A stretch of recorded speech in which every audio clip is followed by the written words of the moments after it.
السلام علیکم، شرائع دستور سے میں ہوں عبدالقیوم صدیقی اور آپ ہیں اے کیو ایس کے ساتھ۔ ہم اپنے اس بلاگ میں جو ہے وہ آپ کو بتاتے رہے کہ پاکستان تحریک انصاف کے اندر گروپ بندی ہو رہی ہے اور سب اچھا نہیں ہے۔ بہت سارے گروپس جو ہیں وہ اس کے اندر تشکیل پا رہے ہیں، اور پھر آپ نے دیکھا کہ مخصوص نشستوں کے حوالے سے جو بحث چلی ہے اس میں بہت ساری چیزیں سامنے آنا شروع ہو گئیں کہ حامد رضا جو سنی اتحاد کونسل کے ہیں وہ بھی دعوے کر رہے ہیں۔ ان کا بھی ایک ٹویٹ تھا کل کہ جناب اگر انہوں نے منہ کھول دیا تو کئی لوگ جو ہیں وہ منہ دکھانے کے قابل نہیں رہیں گے۔ لیکن یہ چیزیں جو ہیں وہ ہم اپنے اے کیو ایس لائیو میں بہت پہلے بتاتے رہے، اور حماد حسن جو ہیں وہ اس بارے میں بتا رہے تھے کہ جناب پاکستان تحریک انصاف کی کے پی کے اندر کیا کچھ ہو رہا ہے، اور یہ گروپ بندیاں اور دھڑے بندیاں جو ہیں وہ کس طرف جا رہی ہیں۔ اسی طرح سے اب ہم دیکھتے ہیں کہ ایک بیوروکریٹ ہیں جن کا نام ہے شہاب علی شاہ۔ ان کا تعلق خیبر پختونخوا سے ہے، اور یہ کافی زیر بحث ہیں۔ یہ زیر بحث کیوں ہیں اس پر بھی بات کریں گے، اور یہ کہ ان کا آخر بیک گراؤنڈ کیا ہے، اور پھر دوسری جو ہے وہ ایک امین گنڈا پور جو وزیر اعلیٰ کے پی ہیں، ان کے حوالے سے بھی آج جو میرے مہمان ہیں حماد حسن، انہوں نے ایک ٹویٹ کی ہے کہ کچھ غیر محسوس طریقے سے کچھ چیزیں ان کے خلاف بڑھ رہی ہیں۔ وہ کیا ہیں اس پر بات کریں گے۔ اور دوسری جو خبر ہے وہ آج جنوبی وزیرستان کے اندر ایک مرتبہ پھر ایک دہشت گردی کا واقعہ ہوا، اور اس کے اندر ایک 7 اہلکار جو ہیں وہ شہید ہوئے ہیں، اور اس میں ایک کرنل بھی اور کیپٹن بھی۔ لیکن اس کے ساتھ ہی جو ہے وہ گزشتہ روز وفاقی کابینہ جس نے حلف اٹھایا تھا اس نے جی ایچ کیو کا دورہ بھی کیا، تو وہاں سے کیا خبریں ہیں۔ تو ان ساری خبروں کو جاننے کے لیے جو خبروں کی مشین ہے جناب حماد حسن صاحب ہمارے ساتھ موجود ہیں۔ حماد صاحب، دوست تو آپ کو اب کہنے لگیں گے جناب آپ خبروں کی مشین ہیں، یہ خبروں کی مشین ذرا چلائیں، ذرا گڑ گڑ کر کے، اور ذرا کچھ مزید خبریں اپنے پلو سے جھاڑے نا کہ یہ کیا ہے، یہ شہاب علی صاحب جو ہیں، یہ شہاب علی شاہ جو ہیں، یہ کون ہیں، کیا ہو رہا ہے؟ بس دوست مذاق اڑانے سے باز آتے نہیں ہے۔ بہرحال نہیں، یہ تو بڑا کمپلیمنٹ ہے جناب، بس محبتیں ہیں آپ لوگوں کی۔ اچھا، شہاب علی شاہ صاحب جو ہے یہ ایک عرف عام میں ڈی ایم جی جسے بولا جاتا تھا، P S Pakistan administrative service کے آفیسر ہیں۔ اچھا، اور ان کا تعلق بنو سے ہے۔ ٹھیک ہے، لیکن یہ اپنے کرتوت ہم کہہ لیں، اچھا، اس کی وجہ سے یہ دوسرے بیوروکریٹ سے زیادہ اہم رہے ہمیشہ۔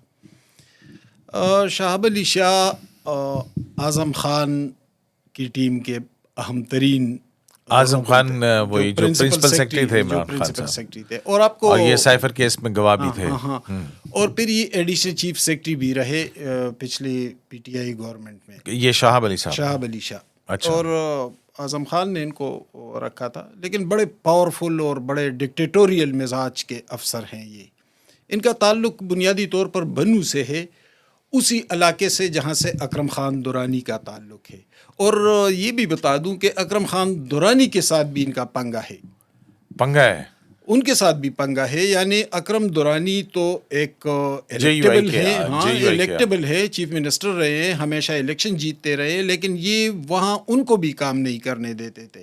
حالانکہ وہ تو لوگوں کے ووٹ لیتے ہیں، درانی صاحب ذاتی طور پر بڑے اچھے آدمی ہیں، لوگوں کے ساتھ ان کے بڑے رابطے ہوتے ہیں، کام کرتے ہیں، ہمیشہ جیتتے بھی ہیں، لیکن یہ ان کو بھی کام نہیں کرنے دے رہے تھے۔ اور جب یہ ایڈیشنل چیف سیکرٹری تھے تو اکرم خان درانی کا ایک پلازا بھی میونسپل کارپوریشن بنو کے ذریعے انہوں نے گرایا تھا۔ اچھا، یعنی ان پہ بھی چڑھائی کی تھی۔ اور پھر اکرم درانی نے صوبائی اسمبلی میں ایک بڑی سخت تقریر بھی کی تھی ایز اے اپوزیشن لیڈر، ان کا نام لے کے بہت کچھ بولا تھا۔ وہ تو تحریک انصاف کی ایک گورنمنٹ پالیسی بھی تھی نا، جے یو آئی کے حوالے سے، لیکن یہ ان کی یہ شہاب علی شاہ کی ذاتی پالیسی تھی اکرم درانی کے خلاف۔ اور المیہ یہ ہوا کہ جب اکرم درانی نے، چونکہ وہ تو سیاستدان ہیں، بہت بڑے جان دیدہ سیاستدان ہیں، ان کے خلاف کھل کر میدان میں آئے، تو اکرم خان درانی کے پاس ایک دن شام کو ایک وفد آیا، اچھا، اور اس وفد میں بلوچستان سے JUI کے ایک منسٹر بھی تھے، ہاں یہ PDM گورنمنٹ کی بات ہے، ہاں، اور دوسرے پتہ ہے کون ہے؟ مولانا فضل الرحمان کے بیٹے اسد الرحمان، اسد محمود۔ اسد میں تو یہ جب آئے تو درانی صاحب کو یہ پیغام دیا گیا کہ آپ شہاب علی شاہ کے خلاف کچھ نہ بولیں۔ اچھا، اور پتہ ہے کیوں؟ یہ جب مولانا کے بھائی لطف الرحمان صوبائی اسمبلی کے ممبر تھے اور PTI گورنمنٹ تھی، تو اسی شہاب علی شاہ نے ان کے ایک حلقے کے لیے کم از کم 8 ممبران کے برابر فنڈنگ کی تھی، فنڈز دیے تھے کہ اپنے حلقے میں کام کرے، یعنی ان کو بھی ہاتھ میں رکھا تھا۔ اچھا، یہ بڑے تیز ہیں، تو چونکہ ان کے ساتھ تو کچھ ظاہر ہے کچھ کمزوریاں تو ہوتی ہیں نا، اور پھر مولانا کے خاندان کے لوگوں کی یہ کمزوریاں تو ہے، تو یہ ان کے لطف الرحمان کے بھی بہت قریب تھے، یعنی PTI کے تو تھے لیکن لطف الرحمان کے بھی بہت قریب تھے، کیونکہ کچھ لین دین کے معاملات تھے۔ اور پھر اکرم درانی کو یہ پیغام دیا گیا، تو اکرم درانی صاحب اس پہ بڑے ناراض ہوئے تھے اچھا، کہ میرے ساتھ کھڑا ہونے کی بجائے وہ اس شخص کے ساتھ، ایک بیوروکریٹ کے ساتھ جو مجھے نقصان کھڑے پہنچا رہا ہے ہو اس گئے۔ کے ساتھ۔ تو ان دنوں میں نے اپنے کالم میں ذکر کیا تھا کہ اکرم درانی ہو سکتا ہے کہ وہ JUI سے چلے جائے، لیکن ابھی موقع نہیں آیا ہے، ہاں، چونکہ وہ چیز تو ان کے ذہن میں بیٹھی ہوئی ہے نا۔ تو یہ شہاب علی شاہ مولانا کے خاندان کے بھی بہت قریب ہے، PTI کے بھی بہت قریب ہے، اور پتہ ہی 2003 میں جب یہ اسسٹنٹ پولیٹیکل ایجنٹ تھے، یعنی ایک جونیئر افسر تھے وزیرستان میں، تو وہاں جو اس کے پولیٹیکل ایجنٹ تھے، جو ان کے باس تھے، تو ان کے ساتھ اس کی بڑی قربت بڑی، اور پھر پتہ ہے وہ باس کون تھے، ان کے پولیٹیکل ایجنٹ کون تھے؟ اس کا نام تھا اعظم خان، جو بعد میں عمران خان کے پرنسپل سیکرٹری بنے اور اپنے اس شاگرد خاص کو بڑی طاقت فراہم کر دی، اور یہ ایڈیشنل چیف سیکرٹری بنائے گئے۔ تو یہ چونکہ اس طرح کے، اچھا پھر جب فیض حمید پشاور میں تھے، تو یہ کور کمانڈر تھے، جب کور کمانڈر تھے، تو جب یہ آئے فیض DGI حمید SI کے سے پھر ادھر لے کے بہت قریب تھے یہ شہاب علی شاہ۔ تو اس وقت ان کی کیا پوزیشن تھی وہاں پہ؟ اس وقت یہ ایڈیشنل چیف سیکرٹری تھے، اچھا، کیونکہ وہ PTI گورنمنٹ تھی نا، محمود خان چیف منسٹر تھے، تو یہ فیض حمید کے اتنے قریب تھے صدیقی صاحب کہ جب فیض حمید وہ کابل میں سرینا ہوٹل میں وہ کپ چائے کا جو اٹھایا تھا نا، تو اس وزٹ میں یہ بھی ساتھ گئے تھے۔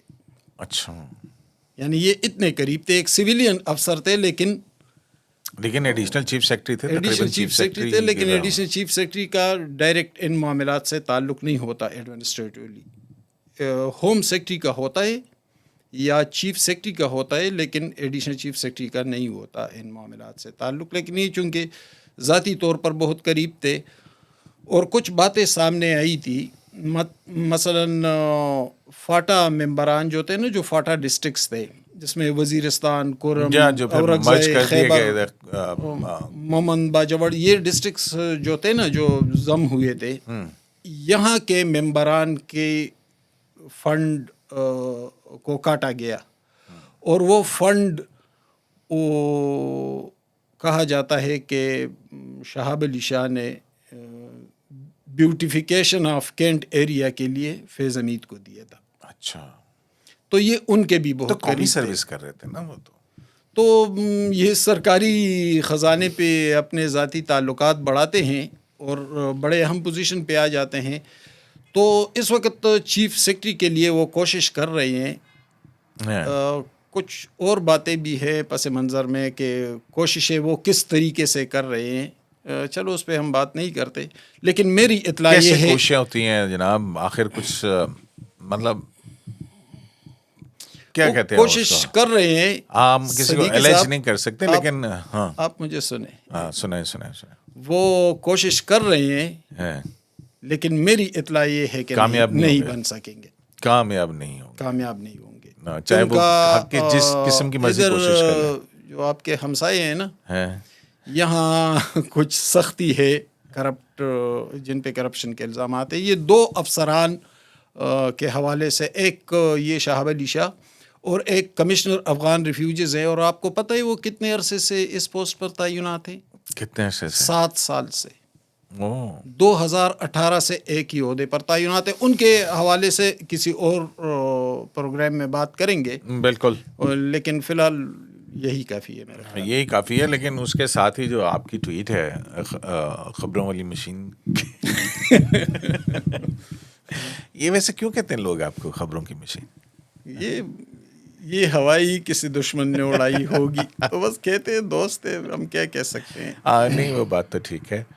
اور تو یہ جو علی مین گنڈا پور کے خلاف کیا کام شروع ہوا ہے, یہ جو پانی کے نیچے جو ہے, یہ کیا ہو رہا ہے وہاں پہ, کیا سرگوشیاں ہیں اس حوالے سے؟ بالکل صدیقی صاحب, اس حوالے سے میں نے ٹویٹ کیا ہے کہ ایک غیر محسوس طریقے سے اور خاموشی کے ساتھ ایک گروپ تشکیل کی جانب بڑھ رہا ہے جو اینٹی گنڈا پور گروپ ہے. اور اس گروپ میں خیبر پختونخوا کے کئی MNAs بھی ہیں اور صوبائی اسمبلی کے اندر بہت سارے لوگ ہیں. لیکن یہ ابھی ایک فارمل گروپ کی شکل میں سامنے نہیں آیا ہے. یہ ان کے اپنے اپنے ریزرویشنز ہیں. یہ پشاور, نوشہرہ, مردان, ملاکنڈ یہاں کے MPAs ہیں الگ الگ. لیکن دیکھیں, صحافت صرف یہ نہیں ہوتی کہ آپ کوئی خبر اٹھا لیں یا کوئی تجزیہ کرے. بعض اوقات خبر اور تجزیے کو مکس کر کے آپ اس کو سامنے لا سکتے ہیں. یعنی میں کچھ MPAs سے میری یا ملاقاتیں ہوئی یا فون پہ بات ہوئی یا رابطہ ہوا اور میں نے ان کو سمیل کرنے کی کوشش کی تو وہ ناراض دکھائی دیے. اچھا. اور ایک نقطے پر تقریباً سب لیکن سیاسی ناراضگیاں جو ہیں وہ ہم جب مل بیٹھتے ہیں تو وہ دور بھی ہو جائے کرتی ہیں. جی میں آ رہا ہوں اس طرف. دیکھیں, میں نے ایک نقطہ ذہن میں رکھا تھا کہ ان کی ناراضگی کی بنیادی وجہ کیا ہو سکتی ہے. تو بنیادی وجہ یہی تھی جو میں نے آپ سے بہت پہلے پروگرامز میں کہا تھا کہ گروپ بندیاں ہیں بہت PTI کے اندر. بالکل. اور اسی گروپ بندیوں کی وجہ سے ان لوگوں کی ناراضگیاں ہیں کہ بھائی اسد کیسر کا بھائی بھی منسٹر بنتا ہے, شاہرام ترکائی کا بھائی بھی منسٹر بنتا ہے, عمر ایوب کا بھائی بھی منسٹر بنتا ہے. کچھ پیسوں کے معاملات ہیں اس حوالے سے ان کے ریزرویشنز ہیں. لیکن کہتے ہیں کہ ہم تو کارکن ہیں, ہم تو عمران خان کے شیدائی ہے اور ہم تو کارکن ہیں اور ہم پہلے سے PTI میں ہیں, تو کیا ہمارا کوئی حق نہیں بنتا. یعنی ایک نقطے پر وہ یکسو ہیں اور وہ نقطہ یہ ہے کہ زیادتی ہوئی ہے اصل کارکنان کے ساتھ. مطلب میں نے آپ سے ایک بار کہا تھا نا کہ فضل الہی کی مثال ہم لے لیں, وہ پشاور سے تیسری بار منتخب ہوئے, MPA بنے, لیکن ان کو منسٹری نہیں دی گئی. جبکہ جو پہلی بار منسٹر بنا مینا خان افریدی جس نے سمر بلور کو شکست دی, اس کو منسٹری دی گئی. اور اسی طرح اور بھی لوگوں کو منسٹریاں دی گئی. فیصل تیمور جھگڑا کا بھی اسٹیٹمنٹ آ گیا. تیمور جھگڑا کا بھی اسٹیٹمنٹ آ گیا. شاہرام ترکائی کا بھائی فیصل ترکائی پہلی بار آیا, اس کو بھی منسٹری ملی. تو اس طرح کچھ چیزیں ہیں اور اس پہ ان لوگوں کے تحفظات ہیں. اچھا, ان کے الگ الگ تحفظات ہیں. لیکن جو معاملات آگے بڑھیں گے تو جو تاریخی طور پر ہم دیکھتے ہیں یا جو تو یہ کتنے لوگوں کا گروپ ہے یہ ابھی گروپ کی شکل میں سامنے نہیں آیا ہے. میں نے آپ سے کہا نا کہ میں نے انفرادی طور پر ان کو جج کرنے کی کوشش کی تو ان لوگوں کے تحفظات ہیں. جب یہ تحفظات ہیں نا اور تقریباً یکسو ہے, ایک ہی نقطے پر ان کے تحفظات ہیں, تو یہ جب اسمبلیوں میں آئیں, اسمبلی میں بیٹھیں گے تو ایک سیٹ سے جا کے دوسرے کے سیٹ پر خسر پسر کرتے ہیں دوسرے, وہ جو ہم دیکھتے ہیں نا, تو یہی چیزیں ہوتی ہے جو بعد میں آگے چل کر ایک بڑے گروپ کی شکل اختیار کر جاتے ہیں. میں نے کہا ہے کہ اگلے چند روز میں یعنی چند ہفتے بھی لگ سکتے ہیں، یہ ایک مضبوط دھڑے یا گروپ کی شکل میں سامنے آ سکتے ہیں۔ تو کیا یہ کوئی فارورڈ بلاک کی صورت اختیار کر سکتا ہے یا مطلب ہے فی الحال وہ تو قبل از وقت باتیں ہیں نا، اب تو گنڈاپور صاحب کا قلعہ بھی مضبوط ہے نا، وہ ضیاء الحق نے کہا تھا کہ نواز شریف کا قلعہ مضبوط ہے، تو آج کل گنڈاپور صاحب کا قلعہ مضبوط ہے، فوری طور پر کچھ نہیں ہوگا، ابھی ٹائم لگے گا اس میں، چونکہ گنڈاپور صاحب قدر قابل قبول بھی ہیں، اور ویسے بھی گنڈاپور صاحب اچھے بچے بنے ویسے اچھا بچہ صرف نہیں بنے، وہ عمران خان کو اتنی اہمیت نہیں دیتے جتنی دینی چاہیے یا لوگ سمجھ رہے ہیں۔ اچھا، وہ عمران خان کی بہت سی باتوں کو وہ اوائڈ بھی کر جاتے ہیں، اور آلریڈی پی ٹی آئی کے اندر شدید بد نظمی ہے۔ ہاں وہ تو نظر آ رہی ہے کہ جس طرح سے میں نے تو آپ سے بہت پہلے کہا تھا، یہ تو آپ نے بہت پہلے کہہ دیا تھا، اور مخصوص نشستوں کے حوالے سے جس طرح سے معظم بٹ کے اوپر الزام لگ رہا ہے، رضا وہ کون ہے سنی اتحاد کونسل والے حامد رضا صاحب جو ہیں، ان کا جو سٹیٹمنٹ آیا، معظم بٹ یہ پشاور اور اب تو وہ پی آئی پی جو پی ٹی آئی پی جو تھی پرویز خٹک صاحب والی، ان کے ایک جو قریبی ہیں، انہوں نے بھی اب کہا کہ بھی اب کرنے جا رہے تھے اتحاد لیکن پھر کیوں نہیں ہوا۔ اچھا، یہ جو مشال کے حوالے سے بھی کل کافی آئی کہ جی وہ سب دیکھیے معظم بٹ نے ہم اپنی طرف سے بات نہیں کرتے، مطلب ہے کسی خاتون کے بارے میں، لیکن ہم اس بات کو لے کر جو ان کی پارٹی کے ایک اہم رکن معظم بٹ نے بات کی ہے، اس کے ویڈیوز بھی سامنے آئے۔ معظم بٹ پشاور ہائی کورٹ کے بہت اہم وکیل ہیں اور یہ ایڈوکیٹ جنرل بھی رہے، بہت اہمیت حاصل ہے، وہ کلا برادری میں بار سیاست میں بھی بہت اہم ہے، لطیف افریدی اور یہ ان لوگوں کے ساتھ یہ وہی گروپ ہے، سینئر وکیل ایکچولی تو حامد خان صاحب کے ساتھ ہی ریلیٹ کرتے ہیں، حامد خان صاحب کے ساتھ، ہاں اسی گروپ کے ہیں، تو انہوں نے کوئی بات کی ہے، وہ اس کے ویڈیوز آ چکے ہیں، مشال کے حوالے سے انہوں نے باتیں کی ہے۔ دیکھیں اس وقت خیبر پختونخوا میں 15 منسٹرز ہیں، 5 ایڈوائزر ہیں اور 4 اسپیشل اسسٹنٹس ہیں، یعنی 24 رکنی کابینہ ہے، اور اس میں ایک خاتون ہے، وہ خاتون مشال یوسفزئی ہیں، اور یہ ان الیکٹڈ ہے، یعنی انہوں نے الیکشن بھی نہیں لڑائے۔ ایک خاتون جنرل الیکشن میں جیت کر بھی آئی ہے، وہ چترال سے، اور وہ ڈپٹی اسپیکر ہے اس وقت، لیکن مشال جو ہے وہ ان الیکٹڈ ہے، لیکن اس وقت وہ سوشل ویلفیئر، زکوٰۃ، عشر اور چند یہ وہی ہے نا جو اچانک سے آ گئی تھی چیف جسٹس صاحب کے سامنے کھڑی تھی، چیف جسٹس صاحب کا پارا چھڑ گیا تھا، ڈانٹ پڑی تھی اس میں، تو وہ اچانک آ کے وہ کھڑی، تو اس سے آپ ان کے ایٹیچیوڈ کا اندازہ لگائیں نا کہ وہ اس طرح میچورٹی کیا کس حد تک ہے، تو لیکن وہ بہت اہم ہے اس وقت، تو پختونخوا حکومت میں مشال کی اہمیت بہت ہے۔ معظم بٹ جیسا سینئر آدمی اس کے خلاف میڈیا میں بات کر رہا ہے، تو آپ اندازہ لگا لیں کہ ان کی اہمیت بہت ہے، اور کیوں ہے اس پہ ہم بات نہیں کرتے۔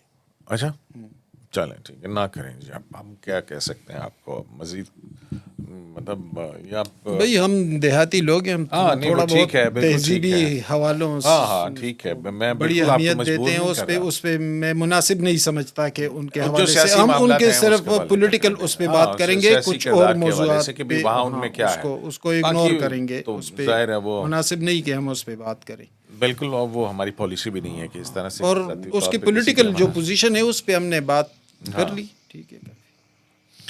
اچھا، تو یہ جو پنڈی میں کل گئی ہے پوری کی پوری کیبنٹ، تو اگر بچ بچا کے آپ کے پاس کیا خبر ہے؟ بچ بچا کے دیکھیں، آپ کو اس کا مسئلہ تو ہے کہ کابینہ گئی اور پنڈی میں اجلاس ہوا، لیکن یہ تو عمران خان بھی اپنا کابینہ لے کے گئے تھے اور وہاں پہ اجلاس ہوئے تھے، ٹھیک ہے، اور پھر عمران خان کے پیروکاروں نے کہا کہ 10 سالہ منصوبہ ہے کہ عمران خان ہوں گے اور پھر فلانا آئیں گے اور پھر فلانا آئیں گے، اور عمران خان 2030 تک حکومت میں رہیں گے، اور پھر اس کے چند مہینے بعد عمران خان فارغ بھی ہو گئے تھے، تو اس پہ زیادہ اعتماد نہیں کرنا چاہیے۔ بہرحال کل کابینہ والے گئے ہیں تو سیکورٹی ایشوز اور اس پہ گفتگو ہوئی ہے، لیکن میں محسن نقوی ہاں کی اہمیت بہت بڑھ گئی ہے. اچھا، نہیں وہ ان کی اہمیت دیکھیں ہے، تبھی تو محسن، آپ دیکھیں نا کہ وہ نہیں یہ کیئر جو ٹیکر چیف منسٹر رہے، پھر اس کے ساتھ ہی وہ چیئرمین پی سی بھی بن گئے، پھر اس کے بعد جو ہے وہ انٹیریئر بھی بن گئے ہیں، اب سینیٹر کے طور کے اوپر بھی سینٹ میں بھی آ رہے ہیں. تو وہ اہمیت تو سب کو نظر آ رہی ہے ان کی جو ہے. دیکھیں قیوم صاحب، یہ محسن نقوی جب آئے ہیں نا اس پوزیشن پہ، تو بہت سے لوگ کہتے ہیں کہ اسٹیبلشمنٹ لے کر آئی، اچھا، اور شہباز شریف کا کوئی اختیار ہی نہیں تھا. لیکن معاملہ بالکل ایسا نہیں ہے، تھوڑا بہت فرق ہے. ہو ٹھیک ہے، اسٹیبلشمنٹ نے اس کو نامینیٹ کیا ہوگا، لیکن آنے والے دنوں میں کل جو اجلاس ہوا ہے تو کچھ فیصلے کیے گئے ہیں، اور آنے والے دنوں میں کچھ چونکا دینے والی خبریں آپ کو مل جائیں گی. آپ خبروں کے بڑے شوقین ہیں نا، ہر وقت نہیں خبر کی وہ تو تلاش میں. خبروں کے تو ہم ایک ویس لائف کے سارے ناظرین جو ہے نا بڑے وہ ہیں، تو چونکا دینے والی کس حیثیت سے آئیں گی؟ مطلب کس قسم میں کی پی ٹی آئی کے حوالے سے بات کر رہا ہوں کہ چونکا ان دینے کے والی کچھ ایسی خبریں. اچھا، کچھ یہ خبریں ہیں کہ آپ کو یاد ہوگا کہ جو 9 مئی کے واقعات کے ذمہ دار تھے، جو کہ جو فوج کی کسٹڈی میں دے دیا گیا تھا ان کو، 103 کے قریب یا 109 کے قریب لوگ ہیں یہ. اس حوالے سے جو ہے وہ آپ پہلے تو اعجاز الاحسن صاحب والا جو بینچ تھا 5 رکنی، اس نے تو اس کو اسٹرائک ڈاؤن کر دیا تھا. آرمی ایکٹ کا سیکشن 2D1 جو ہے 5 رکنی بینچ تھا. 21D2، جی ہاں. اس کے بعد پھر اپیل آئی اس تھی. بینچ میں مظاہر نقوی بھی تھے. ہاں، مظاہر نقوی بھی تو اس کے بعد جو ہے نا وہ پھر اپیل آئی تھی. اپیل ظاہر ہے یہ ایک لیگل پروسیس ہے کہ اپیل آئے گی تو پرانا آرڈر سسپینڈ ہوگا، اور پھر اس کے بعد جیسے سردار طارق مسعود پہ بھی اعتراض کر دیا جواد خواجہ صاحب نے، تو پھر وہ جو ہے وہ اٹھ گئے تھے. آلدو کہ اس کے اوپر جب دیکھیں قیوم صاحب، جو بھی ریفرنس تھا تھا نا، انہوں نے کہا کہ ان کو نہیں اٹھنا چاہیے تھا، جوڈیشیل پروسیس جو بھی تھا، لیکن سب وہ یہ اطلاع دی ہے. میں سلیم صافی صاحب کو سن رہا تھا جیو کے اوپر ہی، اور وہ کہہ رہے تھے کہ، اور بات بھی ٹھیک ہے کہ انہوں نے جو کہا تھا یہ کہا تھا کہ جناب آپ ان کا ٹرائل جاری رکھیں، لیکن فیصلہ سنانے سے روک دیا تھا جب تک کہ سپریم کورٹ کے اندر معاملات جو ہیں وہ طے نہیں ہو جاتے ہیں. اس کی لیگیلٹی یا کانسٹیٹیوشنالٹی کے لیے جو بھی intra court appeal supreme court کے اندر ہے، اس حوالے سے ہے کہ بھی واقعتاً یہ پروسیڈنگز مکمل ہو چکی ہوئی ہیں، بس اب انتظار ہے. دیکھیے وہ تو میں ٹھیک ہے، وہ جوڈیشیل جو تھا یا اس حوالے سے عدالتوں میں جو کچھ ہو رہا ہے یا فوجی نقطۂ نظر سے جو ہو رہا ہے، میں اس سے الگ ہو کر مستقبل کے منظرنامے کے حوالے سے کیوں بات نہ کروں. اس پہ تو بہت سی باتیں ہو چکی. ٹھیک ہے. دیکھیے محسن نقوی کی بات میں کر رہا تھا کہ محسن نقوی کو اس لیے لایا گیا ہے کہ آنے والے وقت میں کچھ ایکشنز ہونے ہیں، کچھ سخت اقدامات ہونے ہیں، اور اس کے لیے کوئی سیاسی آدمی شاید نہیں، لیکن تیار نا نہیں تھا. بات تو یہ ہے کہ وزیر داخلہ جو ہے وہ ہوگا تو کیبنٹ کا ہی ممبر نا. اب یہ دیکھیں کہ جو بھی فیڈرل گورنمنٹ کے اقدامات ہوں گے، اب لیگلی اور کانسٹیٹیوشنل پوزیشن تو یہ ہے کہ جو فیڈرل گورنمنٹ ہے it means prime minister and the cabinet. تو یہ ایک بندے کا اقدام تو نہیں ہوگا کہ جی ایک منسٹر صاحب شاید اپنے طور پہ کر رہے ہیں اور ان کا کوئی پولیٹیکل بیک گراؤنڈ نہیں ہے تو وہ کوئی سخت اقدام زیادہ کریں گے، جو پولیٹیکل والے ہیں وہ کم نہیں کر سکتے. دیکھیں آپ سینئر صحافی ہیں، آپ بہت سی باتوں کو سمجھتے ہیں نا. مجھے شروع کرنے کے لیے آپ یہ باتیں کر رہے ہیں نا. آپ نہیں سمجھتے کہ محسن نقوی کو ہدایت کہاں سے آئیں گی اور محسن نقوی کون سے ہدایت پر عمل کرے گا. دیکھیے ایک پالیسی ترتیب دی گئی ہے، محسن نقوی اسی پالیسی کو لے کر آگے بڑھیں گے. اور آپ نے دیکھا کہ محسن نقوی نے 2-4 دنوں کے اندر ایف آئی اے کے غالباً 3 کنسیکٹیو دورے کیے اور وہاں پہ کچھ بریفنگز لیے. تو جو لوگ سمجھتے ہیں کہ 9 مئی پس پشت ڈالا گیا ہے تو غلط سمجھ رہے ہیں. نہیں، وہ تو آپ کو پتہ ہے کہ جو کور کمانڈرز کی میٹنگ ہوئی ابھی جو گزشتہ تھی، اس کے بعد جو اعلامیہ آیا تھا اس کے اندر تو بالخصوص دیکھیں 9 نا مئی کے واقعے کنٹینیوٹی ہے نا، وہ کور کمانڈر جہاں پہ میٹنگ انہوں نے پھر کہا تھا کہ الیکشن میں اعلامیہ ہمارا پھر کوئی وہ نہیں ہے عمل دخل. تو یہی میں کہہ رہا ہوں نا، کور کمانڈرز میٹنگ، پھر اعلامیہ، پھر محسن نقوی کی تعیناتی، پھر کابینہ اور وزیر اعظم کی پنڈی کا دورہ، وہاں پہ اجلاس. تو یہ ایک تسلسل ہے نا. آنے والے دنوں میں پی ٹی آئی کے لیے کچھ اچھی خبریں نہیں ہے، اور پی ٹی آئی کے اندر جو توڑ پھوڑ ہے نا، اس کو بھی اتنا ایزی نہ لیں. یہ توڑ پھوڑ مزید یہ زیادہ اختلافات ہونے مزید کا گہرے ہوں گے اندیشہ جو ہے. ابھی سرفیس پہ آنا شروع ہو گئے. جی مزید. اچھا، تو یہ دیکھیں نا، لا اینڈ آرڈر کا مسئلہ تو ہے ہی ہے. اب یہ آج ہی کا جو واقعہ ہے جنوبی وزیرستان کے اندر، جو 7 اہلکار جو فوج وہ حملے کے اندر شہید ہوئے ہیں، لوگ شہید ہوئے ہیں. اس میں ایک کرنل صاحب بھی تھے، ایک کیپٹن بھی بھی تھے. ہیں ینگ. تو دیکھیں یہ ایک دکھ تو اس کا ہوتا ہے نا. ظاہر ہے کہ ہمارے ادارے ہیں، ہمارے لوگ ہیں. لیکن میں کریم صاحب کچھ ٹویٹس میں نے دیکھے، اور وہ اس سے ملتے جلتے ٹویٹس تھے جو کلثوم نواز کی آخری سانسوں اور پھر ان کی موت کے وقت اس کی گئی قسم تھی کے نا وہ سوشل دلآزار میڈیا اکاؤنٹس ٹویٹس. ہیں جو جنرل سرفراز کا جب ہیلی کاپٹر ہوا تھا اسی اس پہ وقت بھی ہاں کی وہی گئی. جنرل اور تو سرفراز. اور چھوڑ دیجیے آپ، وہ جو ملک سے باہر بھاگے میں معید پیرزادہ صاحب، ان کا نہیں آپ نے سنا وہ کیا مطلب ہے کہ کس قسم کی، وہ تو مودی سے ریکویسٹنگ کر رہے ہیں. جب یہ مطلب ہے کہ چیزیں آپ ہوں یہ گی، دیکھیں کہ یہ کہاں کون سے کس چیز کو ریفلیکٹ کرتے ہیں. حالانکہ وہ سمپتائزر تو پی ٹی آئی کے ہی ہیں، لیکن دیکھیں وہ لوگ یعنی وہ تو وزیرستان کے نہیں تھے، وہ تو دور دراز علاقوں سے وہاں ڈیوٹی، وہاں سے ان کی لاشیں ان کے بچوں، ان کے ماں، والدین، ان کے خاندان کے پاس پہنچی ہوں گی. اور آپ اس طرح کی غلاظت بکھیریں، اس طرح کا بکواس کریں، اور آپ نے کسی کو بھی نہیں بخشا. آپ نے ان کو بخشتے ہیں، آپ نے نہ جنرل سرفراز کو بخشا، آپ نے نہ کلثوم نواز کو بخشا. آپ کسی کو بھی نہیں بخشتے کیونکہ وہ آپ کی طرح جاہل نہیں بن جاتے آپ کی طرح. تو آپ بکواس کریں گے.